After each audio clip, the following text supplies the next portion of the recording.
Good morning, Generals. Today we're going to be talking about graduation requirements.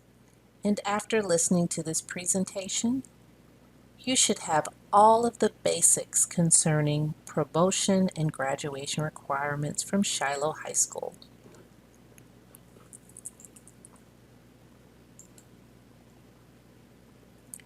So let's begin by first determining what a credit or unit is. The words credit and unit will be used interchangeably. So when I say credit, I mean unit, and when I say unit, I mean credit. So let's start. One credit or unit equals a 2-semester course. And let's take, for example, 9th grade English. In the first half of the school year, also known as fall semester, between August and December, you will take the first half of 9th grade English. If you pass the course, you will receive a half credit or half unit. In the second half of the school year, also known as spring semester, which takes place from January until May, you will take the second half of 9th grade English. Of course, if you pass, you will receive 0.5 credit or 0.5 unit. So at the end of the entire school year, if you pass both semesters of 9th grade English, you will receive 1 full unit or 1 full credit for that course. Here at Shiloh High School, students earn 7 units or credits per school year if they pass all of their courses. First semester, if you pass all of your courses, you will receive 3.5 units, and you will receive the same number of units if you pass all of your courses in second semester. So at the end of 4 years, if you pass all of your courses every semester, you will receive a total of 28 units or credits. Let's talk about our promotion policy. To be considered a 10th grader or a sophomore, you must earn 5 units or 5 credits. To be considered a junior or an 11th grader, you must receive 11 credits or units. To be considered a senior, you must receive 17 units or credits. And of course, to graduate, you must have completed 23 units or credits. Sometimes students hear the number 23 and they think that things are a little easy. Remember, as I said, if you pass all courses every semester, you will earn 28 units over the 4 years. But you're required to earn only 23 in order to graduate. Not quite as easy as it sounds because you can't just earn 23 random credits or units. They have to be 23 very specific units. That means you must earn 4 units of English, 4 of math, 4 of science, 3 history, 3 units in a certain elective area or areas. That could be CTAE, Fine Arts, and Foreign Language, and we'll talk a little bit about that in a minute. 1 unit of PE and Health, 4 units in any elective. So that gives you a total of 23 very specific units. So let's break down those units so that you have a good understanding. The information I'm going to share with you concerning your core classes is for the average student. Some of you may have to take classes that are a little bit higher or lower. And in order to get specific information about your courses and your specific path toward graduation, make sure you see your counselor. He or she will be the best person to tell you information about how you navigate your way through or to graduation. So let's go ahead and start with English. As I said earlier, all students need 4 credits or units in English. Freshmen will take ninth grade English, sophomores will take 10th grade English, juniors will take American literature, and seniors will take British literature. Those are the 4 requirements or 4 units needed for English. With math, the average freshman will take Algebra 1. In sophomore year, that student will take geometry. In junior year, he or she will take Algebra 2, and in senior year, that student will take either pre-calculus or advanced math decision making or college readiness math, depending on the school that student chooses to attend for college and the major. Science also requires 4 credits. Ninth grade is biology, 10th grade is chemistry, 11th grade is physics, and then 12th grade students have the choice of taking one of several approved science electives. Those electives could be environmental science, earth systems, forensic science, or anatomy and physiology. Students must also earn 3 credits or units of history. In 10th grade, our students take world history. 11th grade, students take U.S. history. And in 12th grade, our seniors take economics and political systems. All students must earn 1 unit in health and PE. So it's a half unit in personal fitness and a half unit in health. And there are no substitutes for these courses. Most students go ahead and take these courses in freshman year. As I said earlier, all students are required to earn 3 credits or units in a special elective area. So that could be a CTAE course, like Intro to Health Science or Sports Medicine. It could also be a fine arts course like dance, band, art, or chorus. It could also be a world language course like Spanish, French, or German. And you could have any combination of these. It might be one CTAE course, one fine arts course, one world language course. It might be 2 in one area and 1 in another. It's any combination that you so desire in order to meet that 3 credit requirement in special electives. And last but not least, all students must earn 4 credits in general electives. And that's really anything you want. So a general elective is anything outside of one of these areas that I've already detailed. Let's talk a little bit about math. Math is one of those subjects that's sequential, and all of the math classes require a good foundation in Algebra 1. Because the skills that you learn in that course you'll apply in all of your subsequent courses. So normally our freshmen start with Algebra 1. And then as sophomores they move into geometry. As juniors they move into Algebra 2. And then of course, as I've said before, seniors have the option of taking pre-calculus, advanced math decision making, or college readiness math, depending on the college they plan to attend and the major they plan to pursue.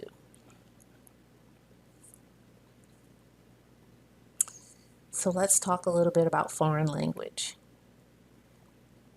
Students are not required to take and pass 2 years of the same foreign language in order to graduate from a Gwinnett County public school.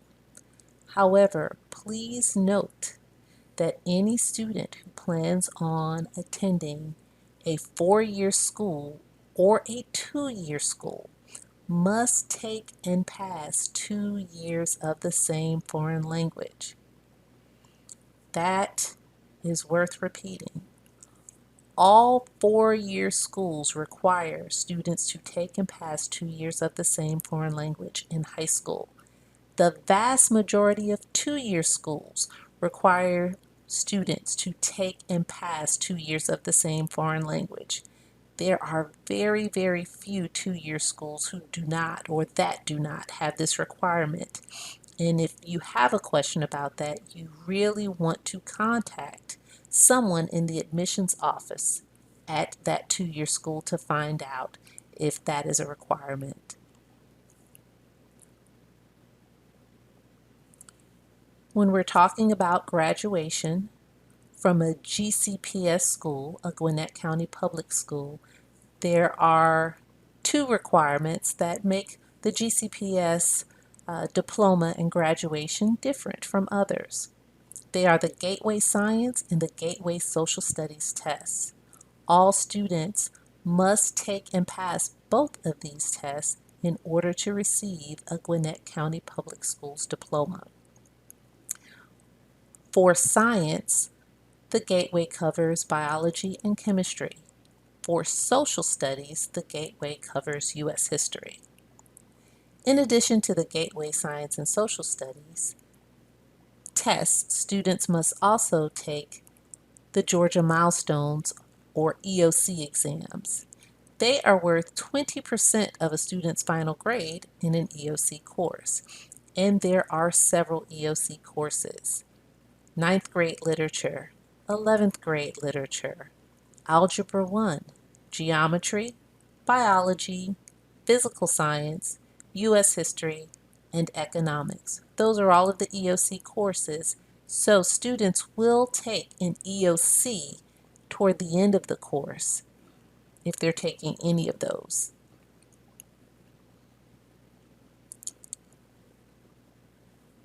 Let's take a closer look at the Gateway tests.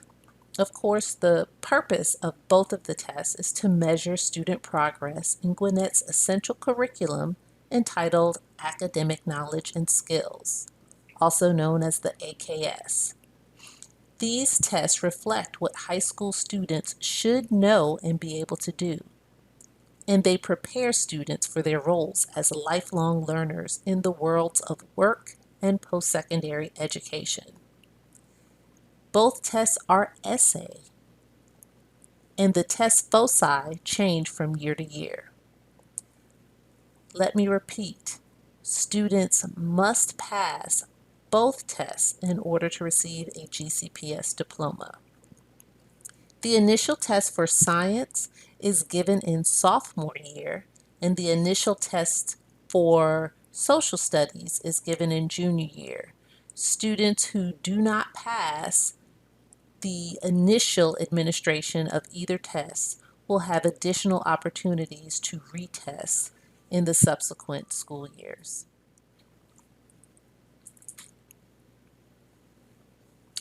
Let's take an even closer look at the Gateway assessments. Students will be judged on development, which is the degree to which the writer demonstrates a depth of knowledge and understanding of the subject matter through analysis, synthesis, and application of facts, concepts, and principles relevant to the assigned task. They'll also be judged on knowledge, which is the degree to which the writer uses appropriate subject vocabulary, relevant prior knowledge, information from the provided documents, and representations and tools. In addition, students will be judged on organization, which is the degree to which the writer's ideas are arranged in a clear order and the overall structure of the response is appropriate to the assigned task. And last but not least, students will be judged on conventions, which is the degree to which the writer demonstrates control of sentence formation, usage, diction, and mechanics.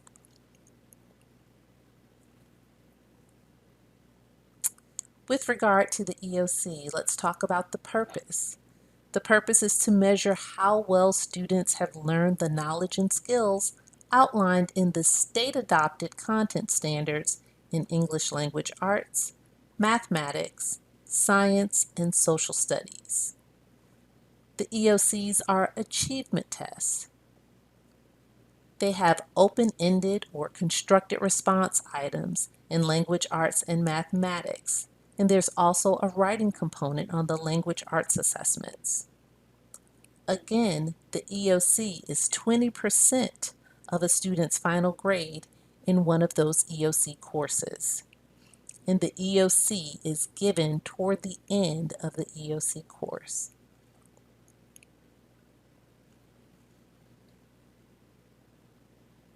So now that we've gone over quite a bit of information, let's see how well you do.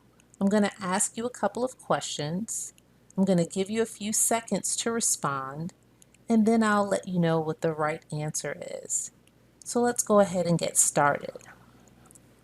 Our first question is it ever possible for a student to accumulate 23 or more units but still be off track for graduation?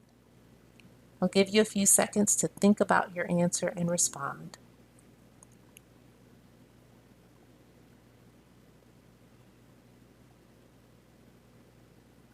Okay, guys, the correct answer is yes. It is possible to have more than 23 accumulated units or credits, but still be off track for graduation. Remember, it's not about the number of units you have over 23. It is about having the right 23 credits. Again, you have to have the 4 English, 4 math, 4 science, 3 history, 3 electives in a certain area, 1 health and PE, and then 4 electives in any area. So it's a very specific 23 credits, not just a random 23.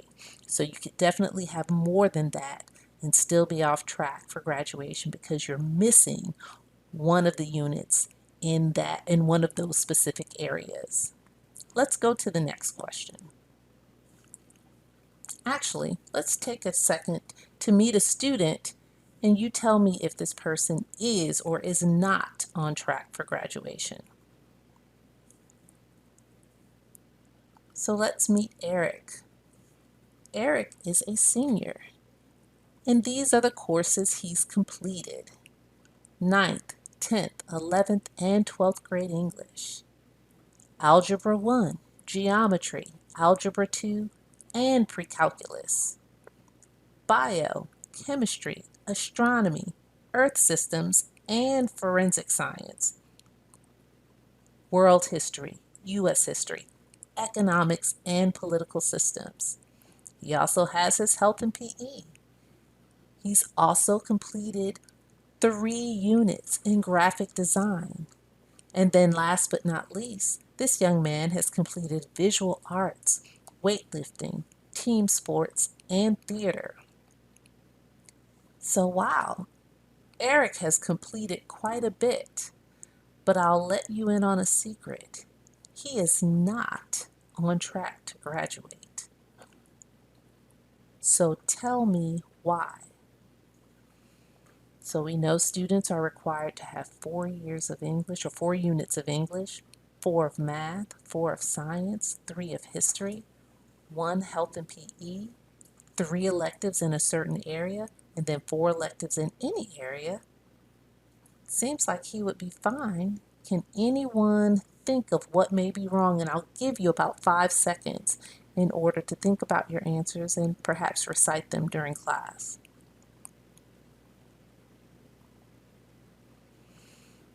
Okay, have you been able to guess? If anyone said that he's missing physics, you are right, right? Even though Eric has taken an abundance of science classes. Remember, he took biology, he took chemistry, astronomy, earth systems, and forensic science. However, he's missing physics. So despite having completed 5 science classes and needing only 4, he's missing a required science class, which means this young man could not graduate because he has not completed a required unit for graduation.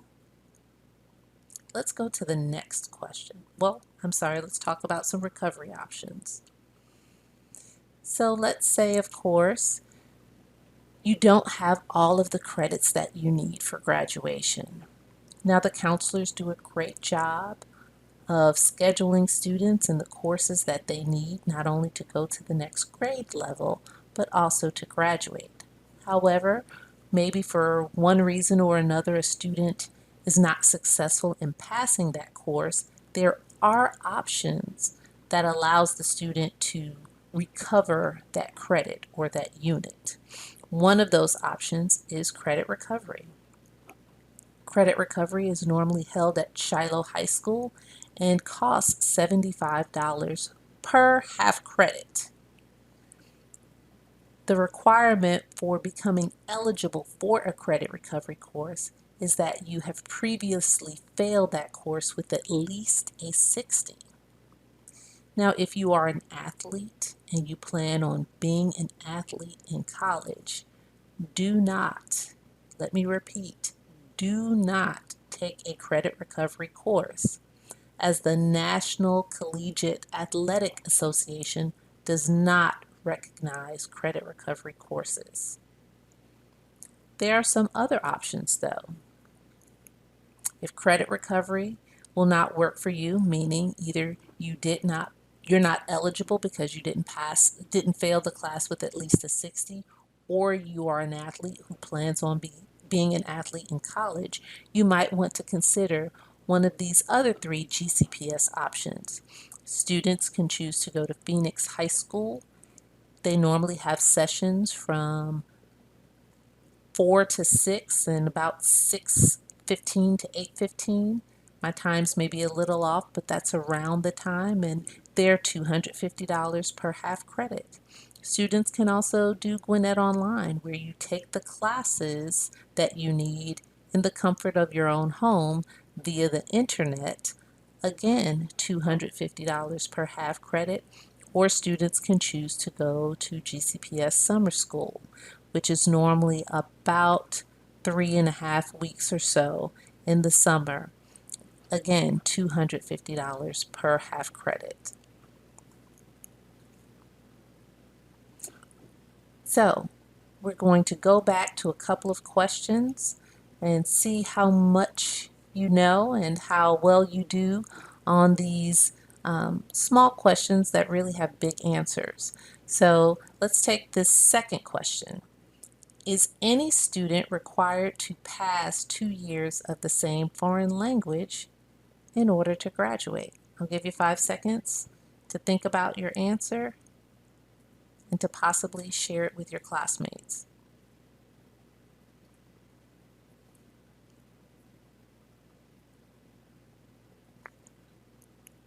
The correct answer is no. Remember, you are not required to take and pass 2 years of the same foreign language in order to receive a GCPS diploma. However, you are required to take and pass 2 years of the same foreign language in order to be admitted to any 4-year school and almost any 2-year school. Again, if there's a 2-year school you have in mind and you're not sure if they require 2 years of the same foreign language, please contact someone in the admissions office and ask that question. Let's go to the next one. Lisa passed all of her required courses, but she failed both of the gateway tests. Can she participate in graduation? I'll give you a few seconds to think about your answer.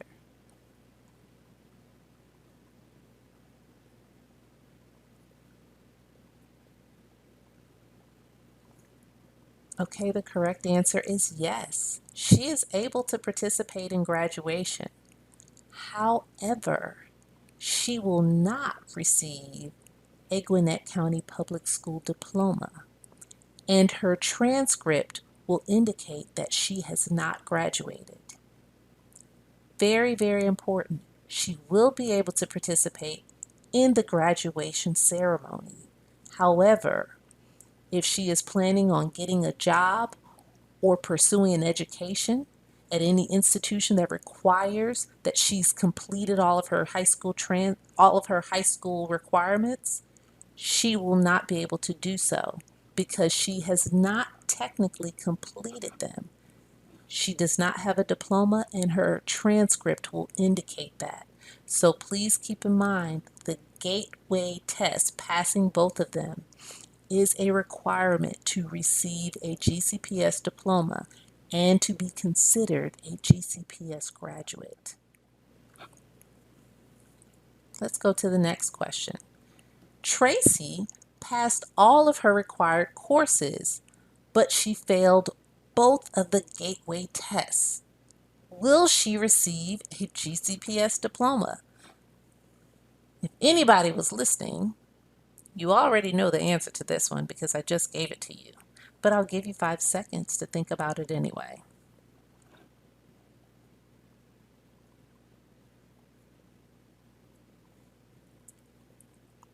No, she will not receive a GCPS diploma, and she will not be able to enter any institution that requires high school graduation because she has technically not graduated. She does not have a diploma, and her transcript will indicate that she's not graduated. Not until she, in addition to completing the 23 required units, passes both of the gateway tests. Let's go on to the next question. Marie passed all but one of her required courses, and she passed both of the gateway tests. Can she participate in graduation? I'll give you 5 seconds.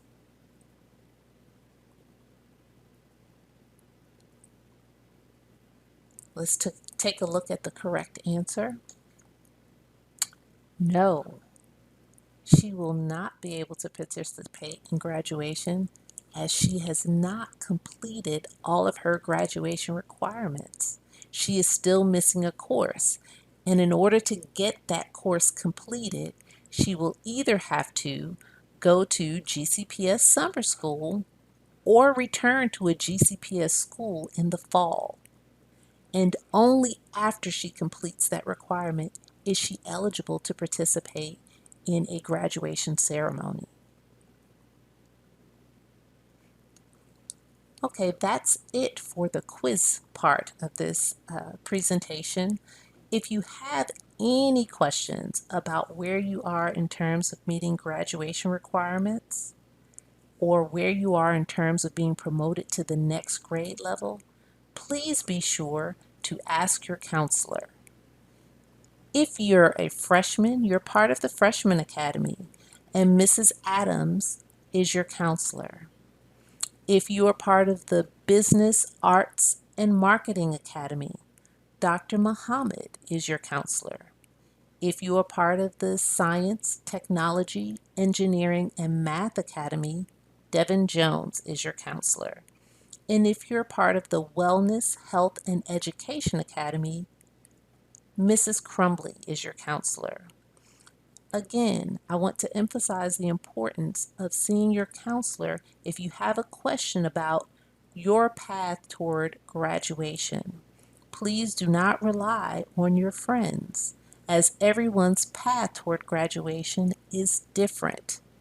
The classes you're taking may be very different from your friends' classes. However, they may both, your path and your friend's path may both be correct in regard to meeting graduation requirements, but really the best person to tell you how close you are and what you need to do is your counselor. You can make an appointment to see your counselor by going on to your e-class, clicking on your counselor's name, and completing a very simple Google form in order to request an appointment. Your counselor will call you in as soon as possible and be happy to answer any of your questions concerning graduation requirements, career, personal, social, and promotion requirements. So please make sure you get in touch with your counselor. Thank you guys for listening. Have a wonderful rest of the day, Generals.